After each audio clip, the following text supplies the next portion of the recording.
Hello aspirants, welcome to AKSIS academy daily current affairs. So ముందుగా నిన్న ఇచ్చినటువంటి క్వశ్చన్లో హల్బీ హో కుయి ఏదో గబుక్కుని కొరియా సిరీస్ అని అనుకుంటారు. ఇవన్నీ మన దేశంలోనే ఉన్నటువంటి ట్రైబల్ లాంగ్వేజెస్. వీటికి లిప్ ఉండదు, బట్ మాట్లాడేటటువంటి వ్యక్తులు ఇంకా ఉన్నారు. So the answer is D. ఇంకా ఈరోజు టాపిక్ బిఆర్ అంబేద్కర్ గారి 69వ డెత్ యానివర్సరీ మహాపరినిర్వాణ అని అంటాము బుద్ధిస్ట్ సంస్కృతిలో. ఎందుకంటే ఆయన చివరి క్షణంలో బుద్ధిజాన్ని స్వీకరించారు. సో బిఆర్ అంబేద్కర్ ప్రపంచంలో పరిచయం లేనటువంటి పేరు. భారతదేశంలో అసలు ఏమాత్రము కూడా విమర్శలకు లోనవ్వనటువంటి వ్యక్తి, బడుగు బలహీన వర్గాల ఆశాజ్యోతి, రాజ్యాంగ నిర్మాత. ఇలా చెప్పుకుంటూ పోతే నాకు తెలిసినంత వరకు ఒక మొత్తం పేజీయే సరిపోదు, ఒక పుస్తకమే సరిపోదు. సో ఎన్నో అంశాలను చదివి క్షుణ్ణంగా అవి సమాజానికి ఎలా అయినా సరే ఆచరింపజేయాలి అని బాగా తపన పడినటువంటి అతి కొద్ది మంది వ్యక్తులలో బిఆర్ అంబేద్కర్ గారు ఒకరు. సో డిసెంబర్ 6వ తారీఖున ఆయన మరణించి 69 సంవత్సరాలైంది 2024కి. సో దీన్ని పురస్కరించుకొని మహా గొప్ప వ్యక్తులను సాధారణంగా స్మరించుకోవడం అనేటటువంటిది మన సంస్కృతిలో భాగం మాత్రమే కాదు, మన కర్తవ్యం కూడా. అందులో ముఖ్యంగా రాజ్యాంగ నిర్మాత అయినటువంటి బిఆర్ అంబేద్కర్ గారు లాంటి మహా వ్యక్తులను స్మరించుకోవడం అనేటటువంటిది ఇంకా అధికమే అవుతుంది. సో ఈ కోవలోనే మనం ఒకసారి చూస్తే డిసెంబర్ 6 69వ Mahaparinirvan Diwas commemorates death anniversary of B R Ambedkar గారు. సో ఆయన కాంట్రిబ్యూషన్స్ జనరల్గా మనం చీఫ్ ఆర్కిటెక్ట్ ఆఫ్ కాన్స్టిట్యూషన్ అని పిలుస్తూ ఉంటాము. అంటే రాజ్యాంగాన్ని నిర్మించేటటువంటి క్రమంలో ఎంతో పరిణితి చూపించినటువంటి ఒక గొప్ప వ్యక్తి, అలాగే సామాజికవేత్త కూడా. ఎందుకంటే సోషల్ జస్టిస్ అండ్ ఈక్వాలిటీ, సామాజిక న్యాయము అలాగే సమానత్వము, ఇవి రెండూ కూడా రాజ్యాంగం అమల్లోకి వచ్చినటువంటి నాటి నుండి ప్రజలందరికీ అందాలి అని వాటిని తీసుకొచ్చి ఫండమెంటల్ రైట్స్ అంటే ప్రాథమిక హక్కుల్లో పెట్టినటువంటి ఒక గొప్ప వ్యక్తి. సో మహాపరినిర్వాణ అంటే ఏంటంటే బేసికల్గా cycle of birth and death, అంటే మరణించడము పుట్టుక, వీటి తాలూకా కొనసాగింపునే మహాపరినిర్వాణ అని బుద్ధిజంలో మనం పిలుస్తూ ఉంటాం. సో బుద్ధిజంలో ఉన్నటువంటి ఒక సంస్కృతిలో అది భాగము. సో జనరల్గానే బుద్ధిస్ట్ క్యాలెండర్లో సేక్రెడ్ డేగా కూడా దీన్ని మనం పరిగణిస్తూ ఉంటారు. Transformative role in societal reforms తీసుకొచ్చినటువంటి బిఆర్ అంబేద్కర్ గారి యొక్క డిమైజ్. సో ముందుగా బిఆర్ అంబేద్కర్ గారి గురించి చూస్తే ఏం చెప్పగలం మహానుభావుల గురించి? ఫాదర్ ఆఫ్ ఇండియన్ కాన్స్టిట్యూషన్ అని పిలుస్తాము. 14 ఏప్రిల్ 1891లో జన్మించారు ఆయన. అలాగే డిసెంబర్ 1956లో ఆయన మరణించడం జరిగింది. సోషల్ రిఫార్మరు, గొప్ప జ్యూరిస్ట్, అంటే అడ్వకసీలో ఎంత పినాకిల్స్ ఉన్నాయో వాటిని చేరుకున్నటువంటి వ్యక్తి. బారిస్టర్ చదువుకొని లాలో అనేక డిగ్రీలు పొందినటువంటి వ్యక్తి. అలాగే ఆర్థికవేత్త. నాకు తెలిసి ఈ రెజ్యూమే అనేటటువంటి దానికి ఏదైనా హెవీ వెయిట్ రెజ్యూమేస్ ఉంటే ప్రపంచంలో ఈయనకి అవార్డు ఇవ్వాలి ఖచ్చితంగా. సో ఇప్పుడు రెజ్యూమేస్ పెట్టుకుంటున్నాం మనం, C++, జావా, ఒరాకిల్ అని. అలా కాదు, ఆయన ఒక్కొక్క డిగ్రీ చదవడానికి ఒక జీవితం సరిపోదు. సో అట్లాంటిది ఎకనామిస్టు, జ్యూరిస్టు, ఆథరు, థింకరు, ఫిలాసఫరు ఒకటి కాదు. అలాగే ఎగ్జిక్యూటివ్ కౌన్సిల్ ఆఫ్ వైస్రాయ్లో ఆయన మెంబర్గా కూడా ఉన్నారు 1942లో. తర్వాత డ్రాఫ్టింగ్ కమిటీకి చైర్మన్ అయ్యారు. First law minister of India అయ్యారు. దాని తర్వాత ఆయన మరణించిన తర్వాత 1990లో ఆయనకి భారతరత్న అవార్డుని ప్రకటించడం కూడా జరిగింది. అలాగే కాంట్రిబ్యూషన్స్ చూస్తే కనుక మనము మహాద్ సత్యాగ్రహ, ఆ రోజు హిందూ అప్రెషన్స్ ఎగెనెస్ట్ వెనకబడినటువంటి వర్గాలను అణగదొక్కేటటువంటి ప్రయత్నానికి సంబంధించి దానికి వ్యతిరేకంగా పోరాడినటువంటి వ్యక్తి. అలాగే అన్ని రౌండ్ టేబుల్ కాన్ఫరెన్సెస్లోనూ బ్రిటిష్ భారతదేశానికి సంబంధించి రాజ్యాంగం వీటిని రచిస్తున్నప్పుడు అన్ని రౌండ్ టేబుల్ కాన్ఫరెన్స్లోనూ పాల్గొన్నటువంటి ఏకైక వ్యక్తి. అలాగే పూనా ప్యాక్ట్, మహాత్మా గాంధీ గారితో కలిసి పూనా ఒప్పందాన్ని చేసుకొని సెపరేట్ ఎలక్టరేట్స్ ఏవైతే ఉన్నాయో ఆ ఐడియాను వదిలిపెట్టి రిజర్వేషన్స్ అనేటటువంటి కాన్సెప్ట్ని తీసుకొచ్చినటువంటి వ్యక్తి. అలాగే reserved seats for depressed classes అనేటటువంటివి కూడా 71 నుంచి ప్రొవిన్షియల్ స్టేట్స్లో బ్రిటిష్ వాళ్ళ కాలంలో 147కి ఈయన కారణంగానే పెరిగాయి. అలాగే special status of Jammu and Kashmir, article 370 special status ఇవ్వాల్సినటువంటి అవసరం లేదు, పూర్తి స్థాయిలో దాన్ని మన రాష్ట్రంగానే స్వీకరించాలి అని ఆనాడే చెప్పారు ఆయన.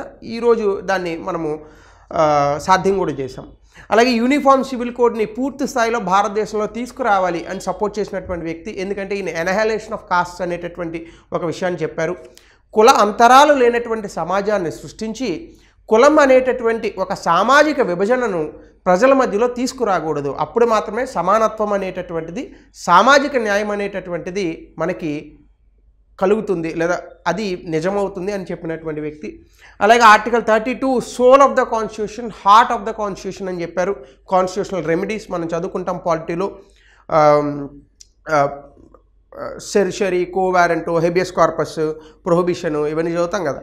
సో దాన్ని ఆర్టికల్ 32 కాన్స్టిట్యూషనల్ రెమెడీస్ గురించి సోల్ ఆఫ్ ద కాన్స్టిట్యూషన్ అని చెప్పారు. అలాగే ఇంపార్టెంట్ జర్నల్స్ కూడా రాశారు ఈయన. మూక్ నాయక్, అలాగే బహిష్కృత్ భారత్, సమత, జనత, ఇవన్నీ కూడా ఆయన రాసినటువంటి అనేక జర్నల్స్. అలాగే హిందూ కోడ్ బిల్లో వచ్చినటువంటి డిఫరెన్సెస్ గాను నెహ్రూ గారికి ఆయన 1951లో క్యాబినెట్ నుంచి రిజైన్ చేశారు.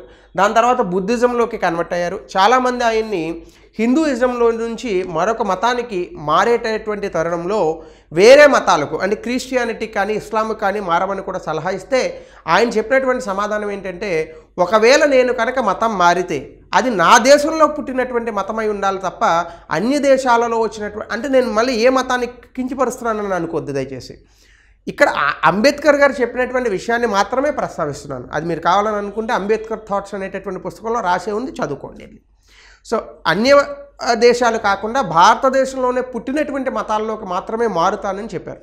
అది ఆయన దేశం పట్ల ఉన్నటువంటి గౌరవంగా మనం భావించాలి తప్ప ఇతర మతాలకు సంబంధించి ఆయనకి ఇంకొక అంశంగా మనం అది భావించరాదు, వ్యతిరేకతగా మనం భావించకూడదు. అలాగే ఎనహలేషన్ ఆఫ్ కాస్ట్ ఏం చెప్పారు, బుద్ధ ఆర్ కార్ల్ మార్క్స్. అలాగే అన్టచబుల్, ఎందుకు ఈ అన్టచబిలిటీ అనేటటువంటిది వస్తుంది, rise and fall of Hindu women, ఇలాంటి అనేక పుస్తకాలు కూడా రాశారు. అలాగే ఈయన స్థాపించినటువంటి అనేక ఆర్గనైజేషన్స్ ఉన్నాయి మనకి. బహిష్కృత్ హితకరణి సభ 1923లో వస్తుంది. ఇండిపెండెంట్ లేబర్ పార్టీ ఇప్పటికీ ఉంది. అలాగే షెడ్యూల్డ్ కాస్ట్ ఫెడరేషన్ 1942లో తీసుకొచ్చి ఎక్కువగా భారతదేశంలో ఈ అన్టచబిలిటీ, డిస్క్రిమినేషన్ అనేటటువంటి దానిపైన, అంటరానితనము, వివక్ష అనేటటువంటి దానిపైన ఎంతో పరిణితితో, ముఖ్యంగా వైలెన్స్ లేకుండా పోరాడినటువంటి వ్యక్తి. కేవలం లీగల్ మీన్స్ ద్వారా పోరాడారు. అందుకే ఇది మనకు ఒక మంచి ఎగ్జాంపుల్ అవ్వాలి. మనకి ఏదైనా ఇబ్బంది అనేటటువంటిది వచ్చినప్పుడు త్రూ లీగల్ మీన్స్ ద్వారానే ఆ ఇబ్బందిని మనము స్ట్రైక్ ఆఫ్ చేయాలి తప్ప మన సొంతంగా చట్టాన్ని చేతిలోకి తీసుకునేటటువంటి ప్రయత్నాలు చేయకూడదు అనేది ఇలాంటి మహానుభావుల నుంచి మనం నేర్చుకోదగ్గ ఒక గొప్ప విషయం. అలాగే అడ్వకేసీ ఆఫ్ సోషల్ జస్టిస్, సామాజిక న్యాయానికి సంబంధించి ఆయన ఎప్పుడూ కూడా కాస్ట్ డిస్క్రిమినేషన్ అంటే ఈ యొక్క కుల వివక్ష అనేటటువంటి దాన్ని వ్యతిరేకించారు. ముఖ్యంగా దళితులకు కానీ, ఆడవారికి కానీ, లేబర్స్ కానీ, వీళ్ళందరికీ కూడా సామాజిక సమానత్వం అనేటటువంటిది రావాలని కాంక్షించినటువంటి వ్యక్తి. అలాగే dismantling systematic barriers to empower marginalized communities, వెనకబడినటువంటి వర్గాలకు అనేక రకాలుగా అడ్డు తగులుతున్నటువంటి అంశాలను పూర్తి స్థాయిలో నాశనం చేయాలని చెప్పినటువంటి వ్యక్తి. దానికి తగ్గట్టుగానే రిజర్వేషన్స్ కానీ, ఎడ్యుకేషన్, ఎంప్లాయ్మెంట్, పాలిటిక్స్లో ఈయన తీసుకొచ్చారు. దీనికి సంబంధించి ఆర్టికల్ 15 క్లాజ్ 4, 16, 334 ఇవన్నీ కూడా మార్జినలైజ్డ్ గ్రూప్స్కి అనేక రకాలుగా రిజర్వేషన్స్ అనేటటువంటి వాటిని మనం రాజ్యాంగం ద్వారా వర్తింపజేసాం. అలాగే బహిష్కృత్ హితకరణి సభ అనేటటువంటి దాన్ని తీసుకొచ్చి ఎవరినైతే విద్యకు దూరంగా సమాజం ఉంచిందో ఈ వ్యక్తులకు విద్యాప్రాప్తిని అందించినటువంటి ఒక గొప్ప మహానుభావుడు రూపంలో కూడా మనం అంబేద్కర్ గారిని తలుచుకోవచ్చు. అలాగే న్యూస్ పేపర్ మూక్ నాయక అనేటటువంటిది ఒక దాన్ని పెట్టి వాయిస్ ఆఫ్ అప్రెస్డ్ పీపుల్, దీన్ని సమాజంలోకి తీసుకెళ్లారు. అలాగే సమాజంలో ఉన్నటువంటి అసమానతలను దీని ద్వారా ప్రశ్నించినటువంటి వ్యక్తి. అలాగే మహద్ సత్యాగ్రహ, దీని ఏంటంటే equal access to public water. చాలామంది వెనకబడినటువంటి వర్గాలను ఆ రోజుల్లో, దళితులను ముఖ్యంగా, ఈ బావులు, కుళాయిలు వాడుకొని ఇచ్చేవాళ్ళు కాదనమాట. ఇది తప్పు. ప్రకృతి నుంచి ప్రసాదించబడినటువంటి వనరులు, రీసోర్సెస్ అనేవి దర్ ఈక్వల్ టు ఎవ్రీబడి. ఇప్పుడు అలా అనుకుంటే ఒక వ్యక్తి పీల్చినటువంటి గాలి ప్రయాణిస్తుంది, నువ్వు ముక్కు మూసుకుంటే నువ్వే పోతావు, పక్క ఆయనకి జరిగేటటువంటి ఇబ్బంది ఏముండదు. సో కాబట్టి గాలి, నీరు, పంచమహాభూతాలు ఇవన్నీ మనుషులకి, మిగతా జీవాలందరికీ, కేవలం ఏ వ్యక్తికో కాదు అని చెప్పినటువంటి వ్యక్తి. అలాగే కలరాం టెంపుల్ ఎంట్రీ మూమెంట్ని కూడా కాస్ట్ రెస్ట్రిక్షన్స్ని పూర్తిగా డెమాలిష్ చేసేటటువంటి ప్రయత్నం చేశారు. అలాగే పూనా ప్యాక్ట్లో ఆయన తాలూకా రోల్ పాత్ర అనేటటువంటిది నేను ప్రత్యేకించి చెప్పక్కర్లేదు, మనం హిస్టరీలో చాలా ఎక్కువగానే చదివాం. అలాగే బిఆర్ అంబేద్కర్ గారి కాంట్రిబ్యూషన్స్ ఇన్ కాన్స్టిట్యూషన్ మేకింగ్, రాజ్యాంగం రచించడంలో ఆయన తాలూకా కాంట్రిబ్యూషన్. ఆఫ్ కోర్స్ ఏమైనా తక్కువ రాసినారండి, రాజ్యాంగం 395 ఆర్టికల్లు. చైర్మన్ ఆఫ్ డ్రాఫ్టింగ్ కమిటీగా ఉన్నారు 1947లో. వరల్డ్ లార్జెస్ట్, ప్రపంచంలోనే అతిపెద్ద రాజ్యాంగాన్ని రచించినటువంటి వ్యక్తి. అలాగే దీన్ని రాజ్యాంగాన్ని రచించడమే కాకుండా దాన్ని యాక్సెప్ట్ చేసుకునేలా చేశారు. నేపాల్లో కూడా రచించారు రాజ్యాంగం, కానీ ఇప్పటి వరకు దాన్ని యాక్సెప్ట్ చేయలే. కానీ మన దేశంలో రాజ్యాంగం రచించిన తర్వాత దాన్ని డిస్కషన్స్ జరిగినాయి, యునానిమస్గా ఏమీ యాక్సెప్ట్ చేయలేదు, బట్ డిస్కషన్స్ జరిగిన తర్వాత దాన్ని కంప్లీట్గా అందరూ అడాప్ట్ చేసుకున్నారు. అది గొప్ప విషయం. 2 సంవత్సరాల 11 నెలల 17 రోజుల్లో మొత్తంగా రాజ్యాంగాన్ని పూర్తి చేశారు. అలాగే ఫండమెంటల్ రైట్స్, ముఖ్యంగా భారతదేశంలో నివసిస్తున్నటువంటి పౌరులందరికీ కూడా ప్రాథమిక హక్కులు ఉండాలి అని part 3 of the constitution fundamental రైట్స్కి ఇచ్చి అందులోనే భాగంగా right to equality, rule of law అనేక అంశాలను పెట్టారు. మనం ఇవన్నీ కూడా ఆర్టికల్ 12 to 35 మనం చదువుకుంటాం. అలాగే provisions for reservation in education, article 15 clause 4, 16 clause 4లో వెనుకబడినటువంటి వర్గాలకు ముఖ్యంగా ఎవరైతే హిస్టోరికల్గా చారిత్రాత్మకంగా ఎవరైతే ఇబ్బందులు పడ్డారో, చారిత్రాత్మకంగా ఎవరైతే వివక్షకు గురయ్యారో ఆ వ్యక్తులకు రిజర్వేషన్లు అందించి వాళ్ళను కూడా సోషల్గా ఫార్వర్డ్లోకి తీసుకురావాలని ప్రయత్నించినటువంటి ఒక గొప్ప మహానుభావుడు. అలాగే ఆర్టికల్ 32ని సోల్ ఆఫ్ ద కాన్స్టిట్యూషన్ అని అన్నారు. అలాగే పార్లమెంటరీ డెమోక్రసీ, భారతదేశంలో ఏ సిస్టమ్ ఆఫ్ గవర్నెన్స్ని బ్రిటిష్ వాళ్ళ వెళ్ళిపోయిన తర్వాత ఏ రకమైనటువంటి ప్రభుత్వ విధానాన్ని మనం యాక్సెప్ట్ చేయాలనేటటువంటి ఒక క్వశ్చన్ వచ్చినప్పుడు పార్లమెంటరీ డెమోక్రసీ అయితేనే ప్రజలకు రిప్రజెంటేటివ్స్గా మనం ఎన్నికలకు వెళ్ళి ప్రజాప్రతినిధులు ఎన్నుకొని మనం ప్రజాస్వామ్యాన్ని పరిడవిల్లేటట్టుగా చేయొచ్చు అని పార్లమెంటరీ డెమోక్రసీని కూడా యాక్సెప్ట్ చేశారు. అందులోనే అకౌంటబిలిటీ, ట్రాన్స్పరెన్సీ, సోషల్ డెమోక్రసీ ఇవన్నీ కూడా మనకు వచ్చాయి. దాన్నే మనం ఇప్పుడు ఆస్వాదిస్తున్నాం ఒక రకంగా చెప్పాలంటే. అందులో కూడా మళ్ళీ ఫెడరల్ స్ట్రక్చర్ అనేటటువంటి దాన్ని తీసుకొచ్చి సెంట్రల్ స్టేట్స్ మధ్య ఉన్నటువంటి సంబంధాలను బ్యాలెన్స్ చేసే విధంగా క్వాజీ ఫెడరల్ వ్యవస్థకు రూపకల్పన చేశారు రాజ్యాంగంలో. అలాగే directive principles of state policy, ఒకవేళ భారతదేశం కాస్త పెరిగి పెద్దదయ్యి కొంచెం డబ్బులు సంపాదించిన తర్వాత ఏ రకమైనటువంటి విధానాల ద్వారా సమాజంలో అభివృద్ధిని తీసుకురావాలి అంటే రాష్ట్రాలకు, కేంద్రానికి, అంటే ఒక రకంగా చెప్పాలంటే ప్రభుత్వాలకు మార్గదర్శకంగా, మార్గనిర్దేశకంగా ఉండేటటువంటి కొన్ని సూత్రాలను directive principles of state policy, రాష్ట్ర ఆదేశక సూత్రాల రూపంలో పార్ట్ 4 ఆఫ్ ద కాన్స్టిట్యూషన్లో పెట్టడం కూడా జరిగింది. సో ఇందులోనే మనం అనేక రకాలైనటువంటి అంశాలు చదువుతాం. సోషల్ సెక్యూరిటీ, జెండర్ ఈక్వాలిటీ, అలాగే article 44 uniform civil code, organisations of village panchayats etcetera etcetera ఇవన్నీ కూడా ఉన్నాయి మనకి. అలాగే అంబేద్కర్ నేషన్ బిల్డింగ్లో డెఫినెట్గా ఎకనామిక్ ఫ్రేమ్వర్క్లో కూడా ఫినాన్స్ కమిషన్, ఆర్బీఐ యాక్ట్ 1934, ఇందులో ఆయన అనేక రకాలైనటువంటి ఇన్ఫ్లుయెన్సెస్ ఉన్నాయి.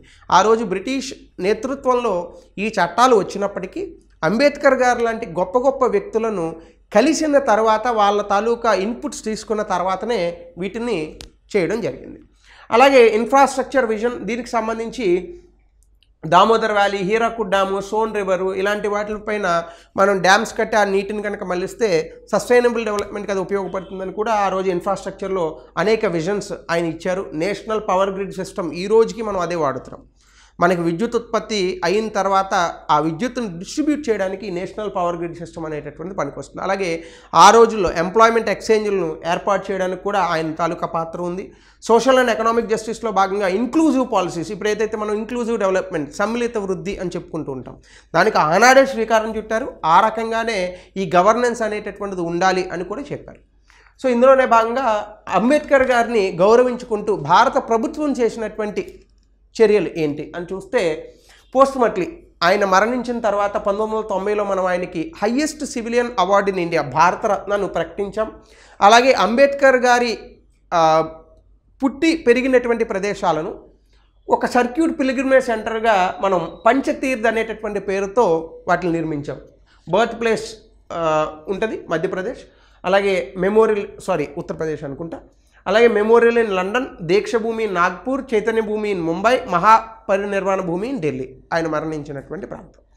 అలాగే బీ మ్యాప్ అని ఒక దాన్ని తీసుకొచ్చాం ఈ మధ్యకాలంలో, డిజిటల్ యాప్స్కి సంబంధించి. ఇది కూడా భీమ్రావ్ అంబేద్కర్ గారి పేరు మీదనే బీజేపీ ప్రభుత్వం తీసుకొచ్చింది. అలాగే అంబేద్కర్ సెంటర్ ఆఫ్ ఎక్సలెన్స్ అనేటటువంటి free civil services coaching for SC students in 31 central యూనివర్సిటీస్ని కూడా మనం ఆయన పేరుతోనే తీసుకొచ్చి ఎంతోమంది అప్కమింగ్ ఐఏఎస్ ఆఫీసర్లను తయారు చేశారు. అలాగే Ambedkar social innovation and incubation mission అని చెప్పి ఎవరైతే యూత్ ఎస్సీ వర్గాల్లో ఉన్నటువంటి వ్యక్తులు ఆంట్రప్రెన్యూర్స్గా మారేటటువంటి వ్యక్తులకి ఫండింగ్ ఇచ్చారు. అలాగే commemorative stamps and coins, course ఇవి చాలానే మనకు వచ్చాయి, 10 రూపాయలు 125 రూపాయల కాయిన్స్, ఇంకా పోస్టల్ స్టాంప్స్. అలాగే నేషనల్ మాన్యుమెంట్స్, సంకల్ప భూమి బనియన్ ట్రీ క్యాంపస్ వడోదరలో ఉంది. అలాగే అంబేద్కర్ స్కూల్ ఇన్ సితారా, ఇవన్నీ కూడా నేషనల్ మాన్యుమెంట్స్గా భారత ప్రభుత్వం గుర్తించింది. అలాగే కాన్స్టిట్యూషనల్ డే నవంబర్ 26, 2015 నుంచి కూడా ఆయన కాంట్రిబ్యూషన్ ఇండియన్ కాన్స్టిట్యూషన్ చేసినందుకు గాను మనం కాన్స్టిట్యూషన్ డే అనేటటువంటి దాన్ని కూడా జరుపుకుంటున్నాం. ఈ మధ్యకాలంలో దీన్ని నేను పూర్తి స్థాయిలో వివరించాను, ఒకసారి కావాలని అనుకుంటే ఆ వీడియోని చూడండి. సో ఈ రకంగా మనం చూడొచ్చు. సో దీనికి సంబంధించి 2012లో అంబేద్కర్ గారిని దృష్టిలో పెట్టుకుని ఒక క్వశ్చన్ ఇచ్చారు. అదేంటి అనేటటువంటి సమాధానం కమెంట్ సెక్షన్లో తెలపండి. అలాగే మహాత్మా గాంధీ అంబేద్కర్ గారికి భిన్నమైనటువంటి విధానాలు వ్యూహాలు ఉన్నప్పటికీ అణగారిన వర్గాల అభ్యున్నతి వారి ఉమ్మడి లక్ష్యం, దీన్ని విశదీకరించండి. 200 పదాల్లో రాసేటటువంటి ప్రయత్నం చేయండి. ఈ క్వశ్చన్ నేను తప్పుకుంటాను, మీరు స్క్రీన్ షాట్ తీసుకోండి. సో ఇది అప్పుడప్పుడు మనం ఇలా గొప్ప గొప్ప వ్యక్తుల్ని స్మరించుకుంటే వాళ్ళలో ఉన్న గొప్ప గొప్ప లక్షణాలు మనకు కూడా అలవాటు అయ్యే అవకాశం ఉంటుంది. Thank you, have a nice day.